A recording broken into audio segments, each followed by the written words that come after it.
Hello everyone and welcome to our brand new series of Gem Pursuit. I'm your host Matthew Weldon. I'm joined by my trustiest of trusty co-hosts, Alyce Ketcher. How are you, Alyce? I'm wonderful. Welcome back, everybody. And what we're going to be talking about is the icons who have really stood out in the history of jewellery.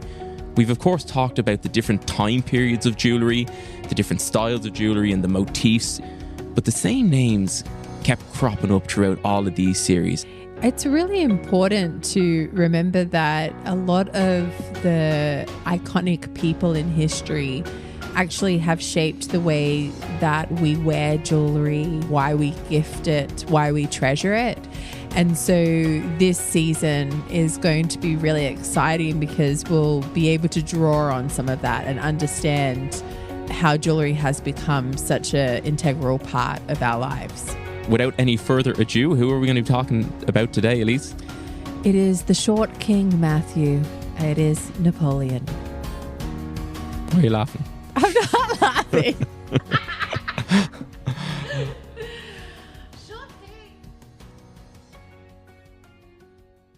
So first up, new series, Icons, Napoleon. Not one you'd probably expect, but very interesting history. And to understand why he was so influential in terms of jewellery and why jewellery was so important to Napoleon, and it was really important to him, we have to understand a little bit about his history.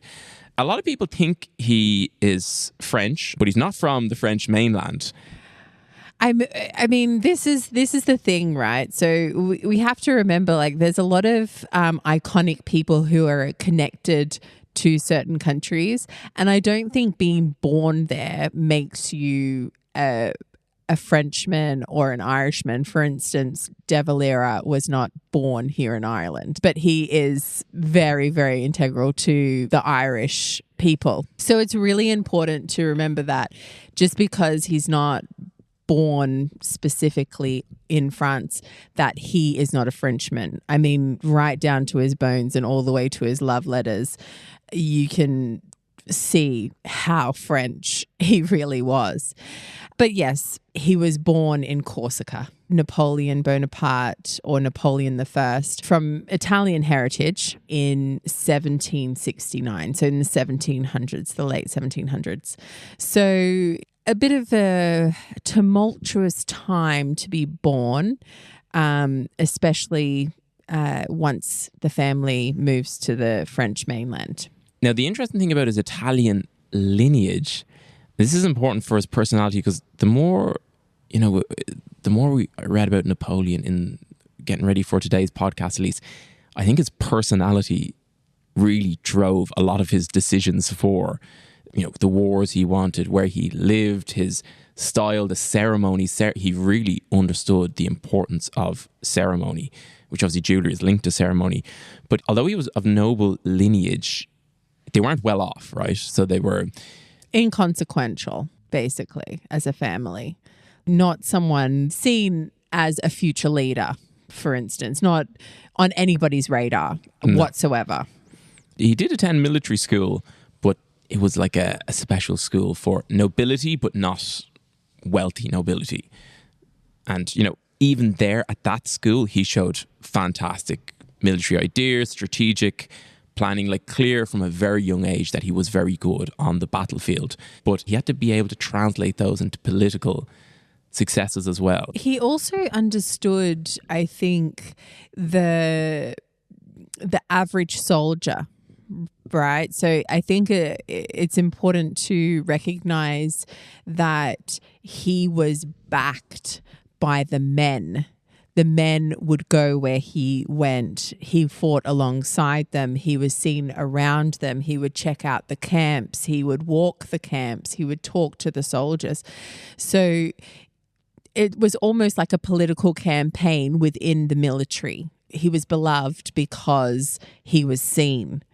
And I think that's really important, with all of the kind of military successes that he had. He was not considered far away from the action. he was considered there amongst them, and I think that's one of the things that kind of endeared him to his military comrades. He was beloved by his military, and when he escaped from Elba, which we get to, that's why they instantly just followed him straight again. Like there was no, it's almost hard to think how he could escape from imprisonment and then have his army again, but he did because they were still loyal to him. But he had a few steps before he got to there now, mind you.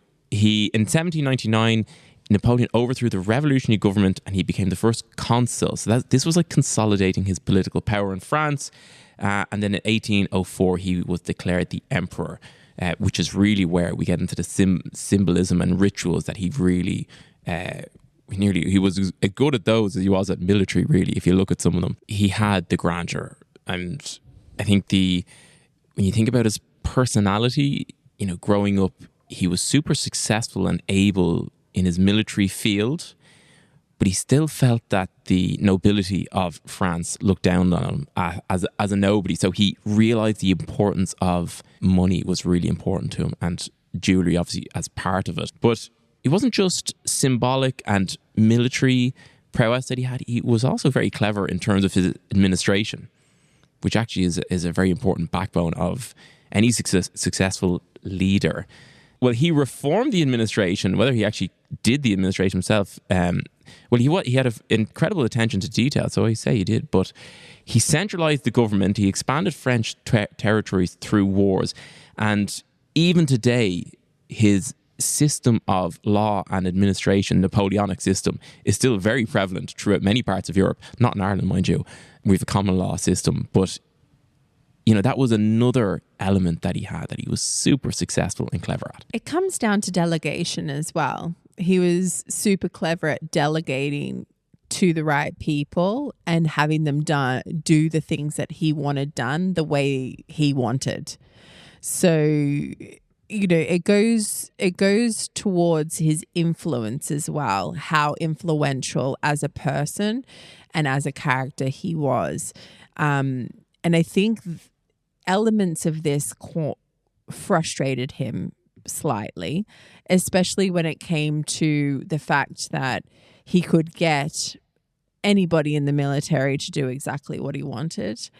But in his love life, not so much. His first wife, Josephine, he was absolutely enamored with Josephine. And you can see by some of the jewellery that she had that we'll get to shortly. But to say it was reciprocated, I don't know. I get the feeling like that she liked him, but he definitely was more into her. There's definitely push and pull. I think it was just a little bit like stalkerish, I would say. Like it's just a little bit just a bit much.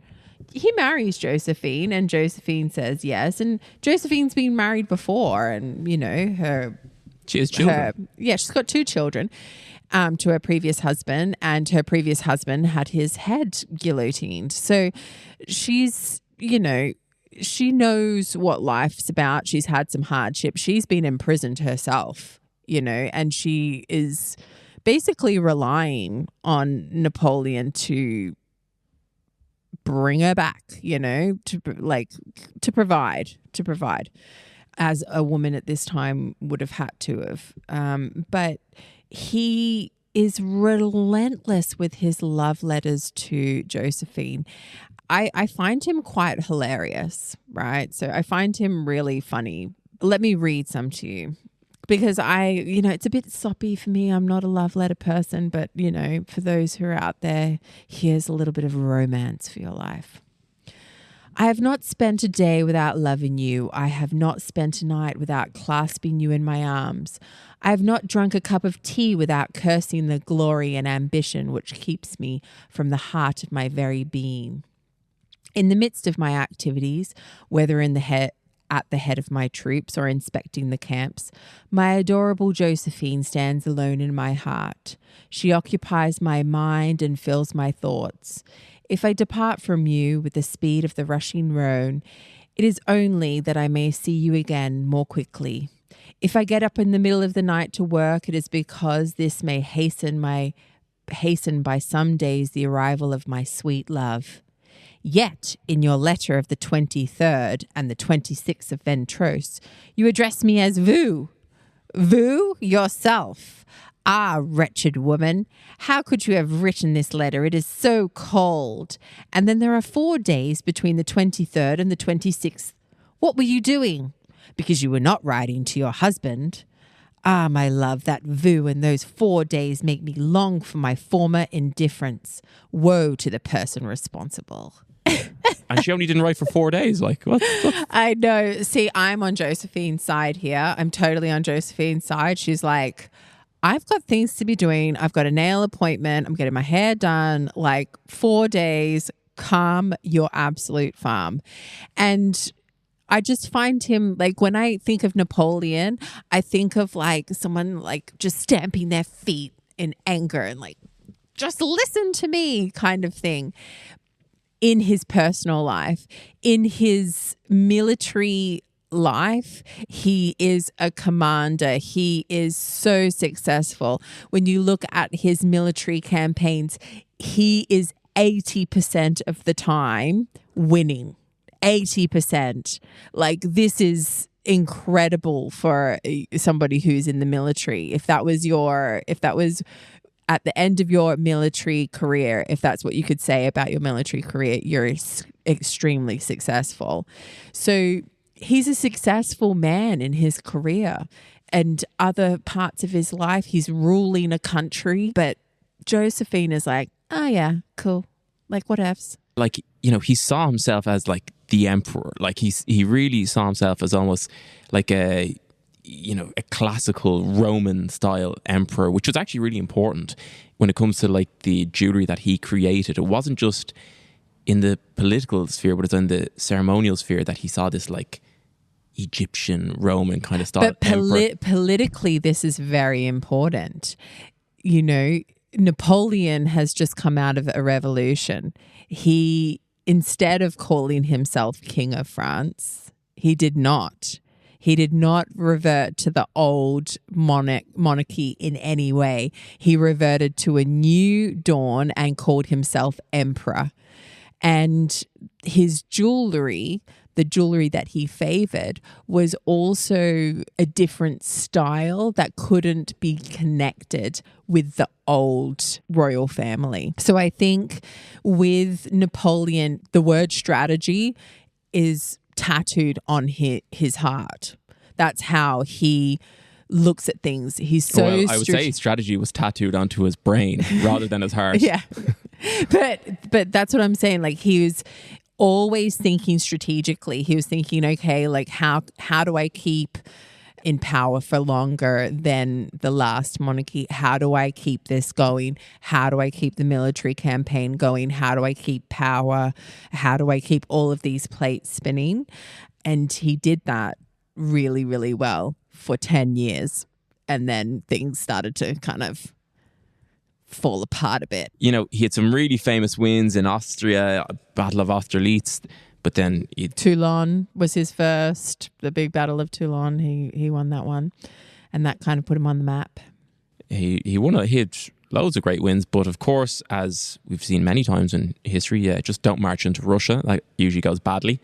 Battle of Leipzig, famous defeat. The famous, of course, the Battle of Waterloo, which is really when he when he tried to retake power after he escaped from Elba on his return to France, but he's decisively beaten. And that's when he got exiled to St. Helena. Yeah. What was his last words, Matthew? Do you remember? No, I don't actually. The French army, the head of the French army, Josephine. So now that we know a little bit about Napoleon, his achievements and successes in life. Yeah, and he had loads. And like that is even a whistle-stop tour. You could talk for ages about each of those achievements individually. But it gives you an idea of his personality, which is important when it comes to the jewels, right? Loved ceremony, saw the importance of ceremony to authenticate him as the emperor, right? To give him legitimacy and the gravitas of an emperor. And, you know, obviously in his romantic life, like Josephine's jewelry is some of the most incredible pieces ever. But, you know, jewelry was also used really importantly by Napoleon as a strategic tool and a political tool that reinforces authority, symbolizes power, and also promoted the image of this empire that he wanted to create. Well, that's the best way to get people on your side, isn't it? Just as you said, when he was trying to get the Pope to come to the coronation, the Pope came, I'm sure, because there was a jewellery gift waiting for him. So ways in which he was able to connect them back to himself was through cameo portraits of himself, which were gifted to people in positions of power and high political positions so that he could continue to reinforce his power. So this is really important, again, for his strategy to keep people on side, but also to keep his image out there, and a very, very clever way to use jewellery as well. We're going to take a break with a few Napoleon brandies, and when we come back, we'll be getting properly stuck into some of the key pieces in the jewellery collection of Napoleon and his wife, Josephine. Let's just talk a little about the jewels. Let's talk about our favourite one first. What is the most iconic piece that you can think of when it comes to Napoleon? Well, I'm not going to go specifically with iconic pieces that everybody may be able to easily look up. Okay, with Napoleon, you can look up many things. But what I want to focus on is the sentimental side of Napoleon. Okay, so we've touched on it with one of his love letters. He's very, very touchy in terms of like, you know, call me back, please, please call me back. He's that kind of guy. And he's very attached and sentimental towards specifically Josephine, who's his first wife. He then divorces Josephine because she can't give him children. She's a little bit older and she's already had children before, but they've been unsuccessful in being able to have children together. So he takes another wife, Marie-Louise, and has children with her. But one thing that people may not know is that the French are actually the ones who created a type of jewellery which is called acrostic jewels. Now, it is widely thought that Malario is the very first jewellery house to create acrostic jewellery for Marie Antoinette. And acrostic jewellery basically is jewellery which all of the gemstones that are in the piece spell out a word with their first letter of the gemstone. And Napoleon loved this. Like, Napoleon really loved acrostic jewels.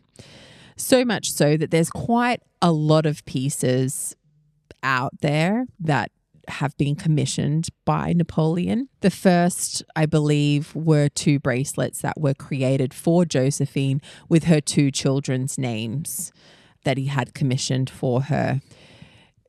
Also, being so in love with Josephine, he also endeared himself to her children. So it's known that he had quite a good relationship with the whole family, not just Josephine. So very sweet of a new stepfather to do something like that for Josephine. He also extends the same type of sentiment towards his second wife. So Marie-Louise, he has a few different bracelets made for her. And there is actually a suite of 3 bracelets that commemorate different events in their lives together.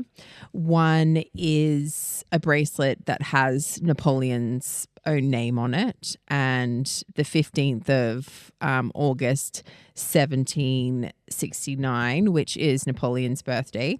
So that's quite sweet, I suppose. Here you go. Here's my name and my birthday for you to wear.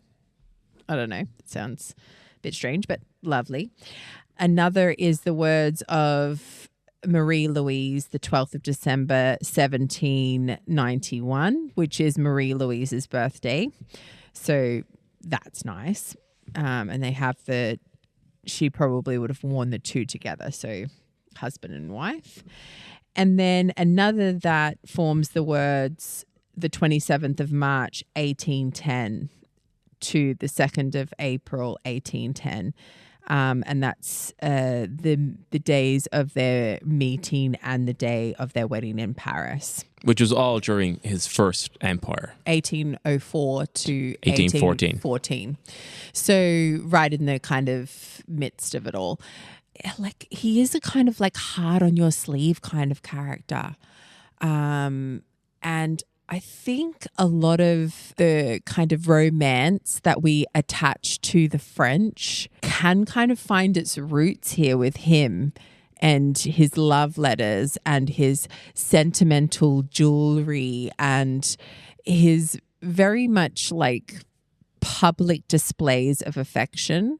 They were never like something that he like completely opposite to what kind of like the English did, which was very much like no touching, no this in public, no love letters were not read, although we know quite a lot about Queen Victoria's love.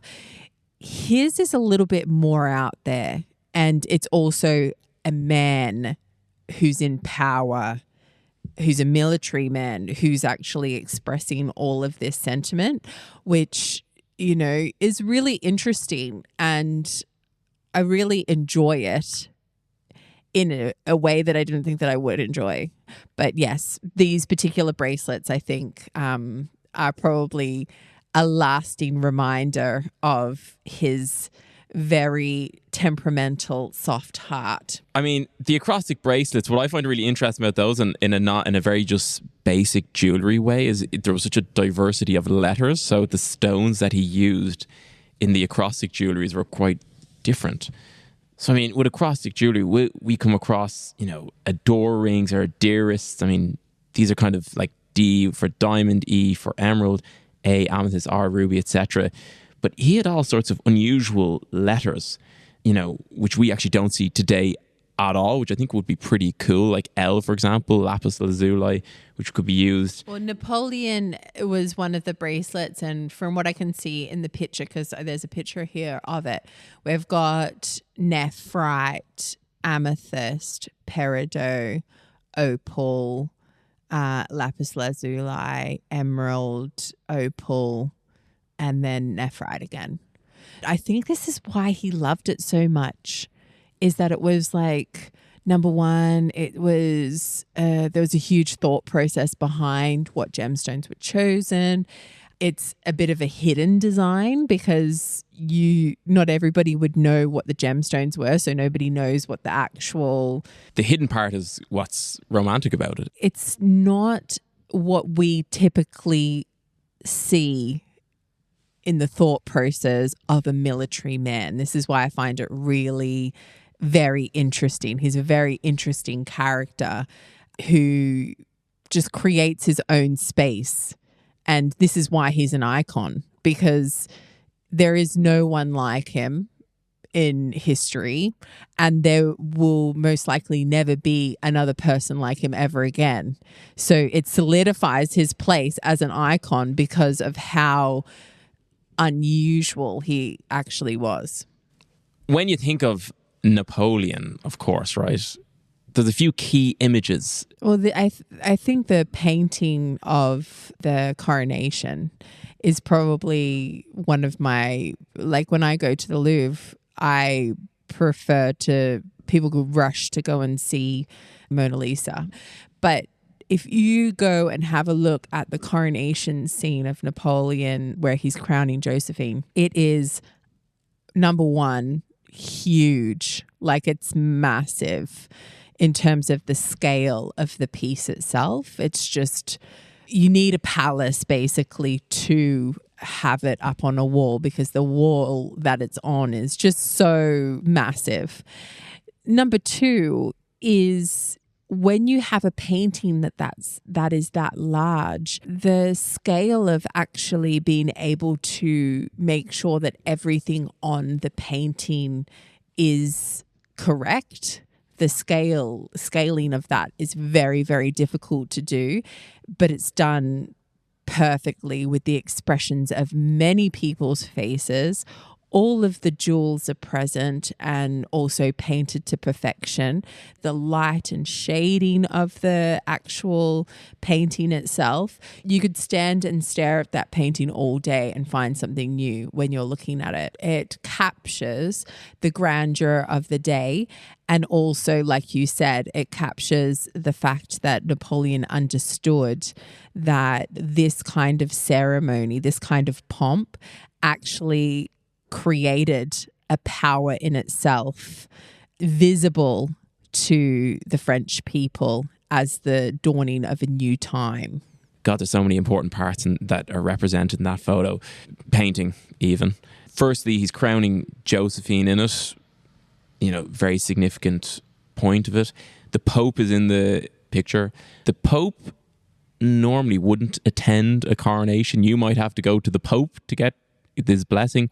Napoleon requested that the Pope attended the wedding, and the Pope kind of just went along with it. Napoleon created a papal crown as a gift for attendance. Really interesting looking piece. He deliberately made I'd go too if I was given a crown. Here you go. I'm going to give you a crown.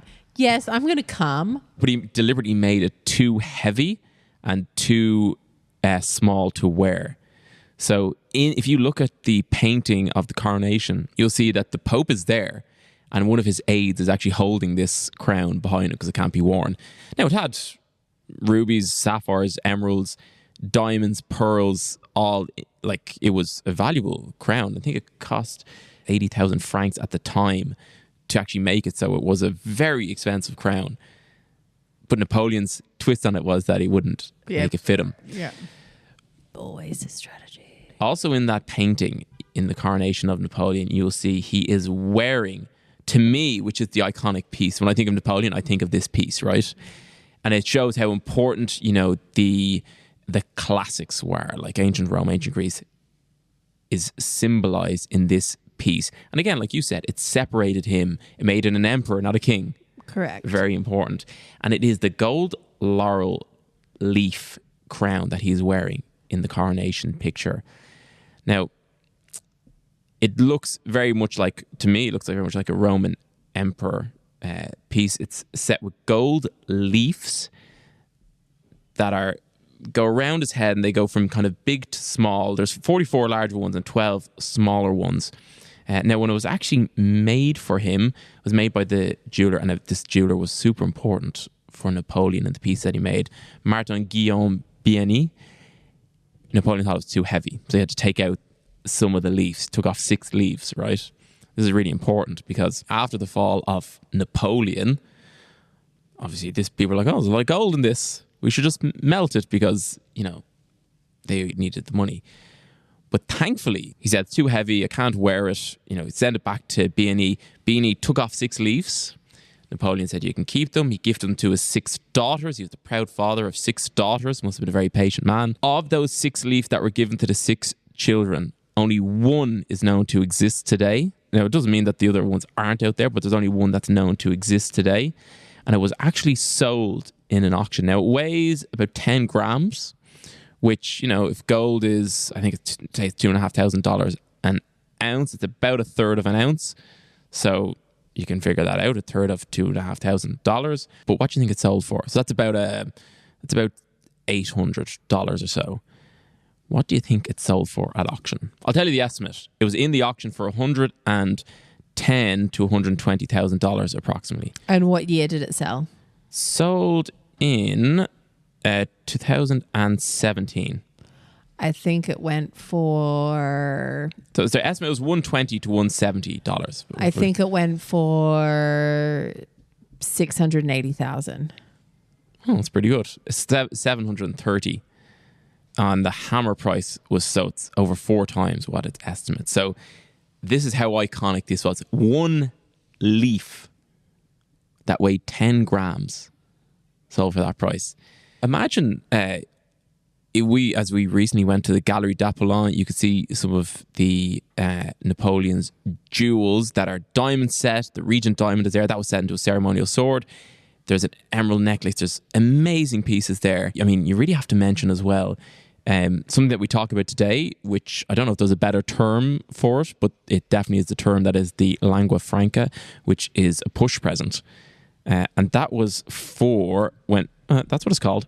That was for his second wife, Marie-Louise, when she gave birth to Napoleon's only legitimate child. I think he had a few illegitimate ones. In 1811, it was a diamond necklace, which was centered with a 10.4 carat diamond in the middle, and in total had 263 carats across 234 diamonds. Now, interestingly, this was done by a company called Nito and Feel, who ultimately morphed into what Chaumet is today. So, and even Chaumet's, a lot of their collections are actually inspired by the Napoleonic jewellery. That diamond necklace was valued then at 376,000 francs. It's actually in the Smithsonian Natural History Museum today, and you can see it there. It was donated there by billionaire Meriwether Post in 1962. It's incredible to think of Napoleon at this particular time, why was such an expensive gift, an important gift, and also a very beautiful, coveted gift like this given to Marie-Louise after the birth of their son. It's important to remember the reasons behind why Napoleon and Marie-Louise were together. And this was the reason. They were together to give him an heir. He left his one true love, the person who he wrote multiple love letters to, his undying love, his reason for winning, his reason for coming home. He left Josephine so that he could secure a place in history for his lineage. And he didn't have any. So Marie-Louise was there to provide an heir. And this was the reason why they were together. She had finally produced an heir for him.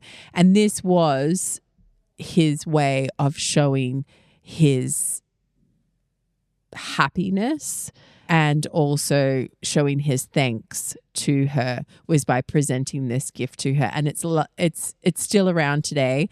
When we say it's in the Smithsonian Museum, yes, it is on display, but it is one of their centerpieces.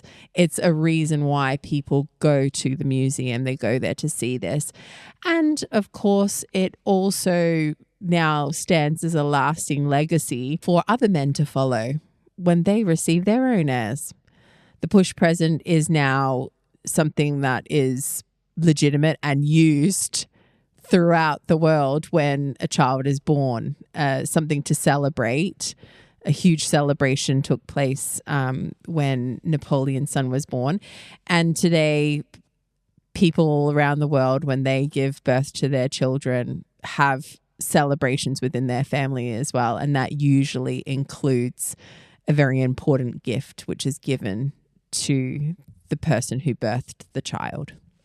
I also think of, again, when you're talking about his laurel crown, remember what that meant in ancient Greece and in ancient Rome. When someone would return, they would be, as a victor of usually of war, they would be wearing a laurel crown as a victor.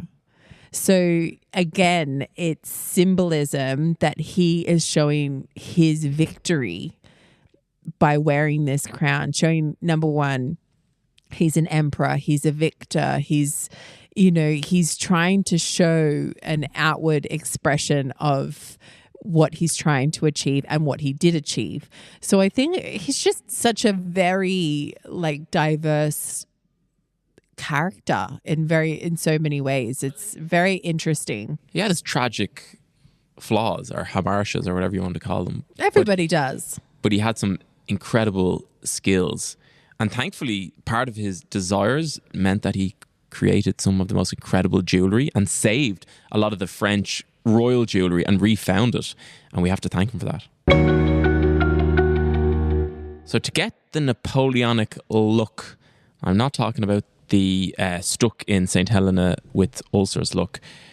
The jewellery look of Napoleon. There's a few key pieces and styles today that you will definitely see that are inspired by Napoleon. But what do people look for if they want to get something that was inspired by Napoleon? I mean, you can't walk past a cameo and not think of Napoleon. We've even spoken about it in our royal episodes. There's a specific cameo tiara that's now a part of the Swedish royal family collection and is worn it's known as their wedding tiara. They wear it for their weddings. And this particular tiara is incredible and is filled with the most beautiful romantic scenes. Cupid and Venus and all along the outside of this tiara with cameos. And it's a suite. So you get cameo earrings, you get a cameo bracelet, cameo rings. And every time I look at a cameo, especially a cameo with a good bit of age to it, I always think of the Napoleonic eras. So like he loved cameos and anything to do with glyptography, which comes from the Greek word glyptos, which means to carve. So this is intaglios, cameos. Like intaglios is when you carve into the stone. Cameos are ones that were carved in relief, right? So he almost preferred these because it looked like an ancient crown. Like he was obsessed with Charlemagne. He thought he was creating the next, Frankish empire, right? So anything that inspired him of that, and which cameos did that. His crowns looked like that. They weren't traditional crowns. They used a lot of the Swedish crown that you mentioned has some incredibly beautiful cameos, but it wasn't just that one. He used that along a whole range of jewelry, because he did have an interest in this ancient world, which I suppose was then legitimized what he wanted to achieve. Yes. Also sentimental jewellery. We've touched on it a bit. We've touched on the acrostic jewels. There are some amazing acrostic jewels out there from the Victorian period as well. So your dearest rings, your regard rings, j'adore rings as well you can get, which are the French equivalent of I love. There's also souvenir, which you can find as well, which stems from these kind of sentimental jewels. And then, of course, the big, massive comeback that has really become a huge trend in engagement rings is the moire rings, Matthew. Yeah, I mean, the classic, when people think of it, think of a single stone, but really going back to Napoleon Josephine, it was a 2-stone ring and one ring, 2 stones becoming the one piece. Even in the last 2 or 3 years, I've noticed that those 2-stone rings are becoming more popular again. And they were the original engagement ring. Even across the water in the UK with Queen Victoria, hers was also a 2-stone engagement ring, emerald and diamond. Napoleon's was sapphire and diamond. So, I mean, in terms of if you were looking for an engagement ring or a dress ring and you see these 2-stone crossovers, I mean, famously done by Emily Ratajkowski lately. I think that was a emerald cut and a pear shape, was it? Yeah.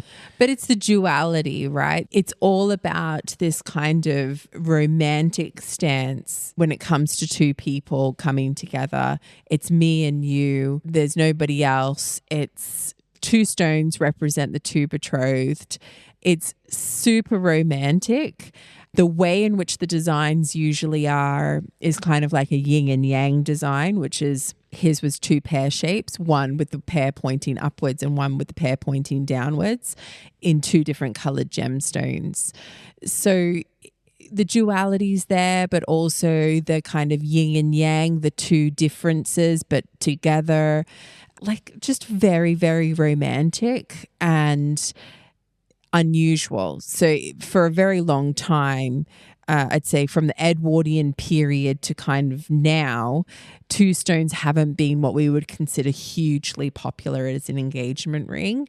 Edwardian times, they're kind of very highly favored, and then they kind of go out of fashion. We don't see them again really until we see them sporadically. Then we see them as a huge trend since about, I'd say, 2018 until now.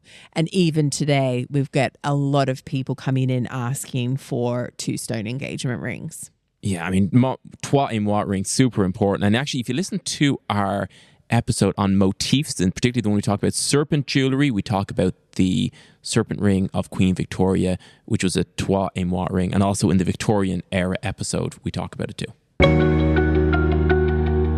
So we are going to finish off this episode with something that's back again. Back from the dark ages. I retired at the top, but I'm gonna throw the title back in. You did not. I think we can listen. Ross, who's won Gem Trivial Pursuit?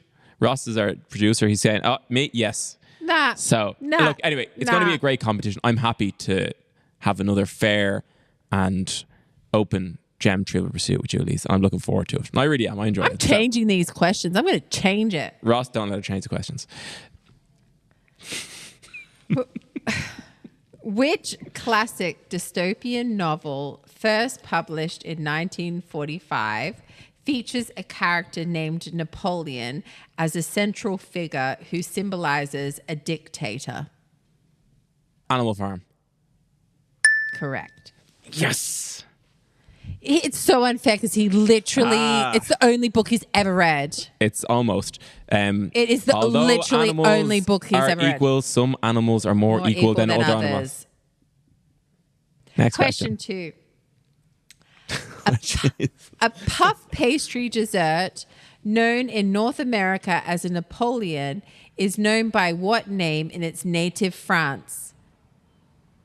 Oh, that's a good one. Never heard of that before. I mean, this is not my answer, but I'm assuming it's got to be like a croissant or a pain au chocolat. But if it was chocolate, that would probably be mentioned in it. So I'm gonna say Napoleon. Is it a croissant? I think they just say croissant. It's best known as a croissant. No, I haven't told you the whole question. Okay. Because you know French, and he is literally giving these to you on a plate. A puff pastry dessert. I wish you would give me a croissant on a plate. Anyway. A puff pastry dessert in North America known as a Napoleon is known by what name in its native France, meaning 1,000 sheets? Millefeuille. See? So easy. So easy. They're only easy if you know the answers. Question 3. Napoleon brandy is famously named after the French emperor, but how many years does it have to be aged to be considered a Napoleon brandy? A, at least 3 years. B, at least 6 years. C, at least 12 years. A Napoleon, 3 years probably wouldn't be very long. So I'd say it's 6 or 12. That's a tricky one. I'm going to say, my gut is saying 12, but that'd be a long time to hold brandy. So logically, I'd say 6. You're not giving much away there, Alyce. What is your answer? A, B, or C? I'm going to go with C, because if it's B, I won't be annoyed. Incorrect. It's B, was it? Yeah. I can read you like a book. We didn't give much away there. Thank you, Alyce. They were really good questions. That's not me. That was Ross, because two of those questions were literally given to you as a gift. There you go. So a gift. The ones that I get are given to me. The ones I don't get are totally fair. Yes. Right. Fair enough. I'm glad we understand each other. So next up, Alyce. In our first round of Gem Trivial Pursuit in a while, the classic 19th century novel War and Peace, set during the Napoleonic Wars, was written by which Russian author? Tolstoy. Okay. Okay. Question 2. In which 2004, this is such a gimme, in which 2004 indie film is the main character named after Napoleon despite having no historical connection to him? Napoleon Dynamite. Yes. He dances like you, actually, Matthew. I mean, this third question literally is a gimme. Which classic pop band released its song titled Waterloo in 1974?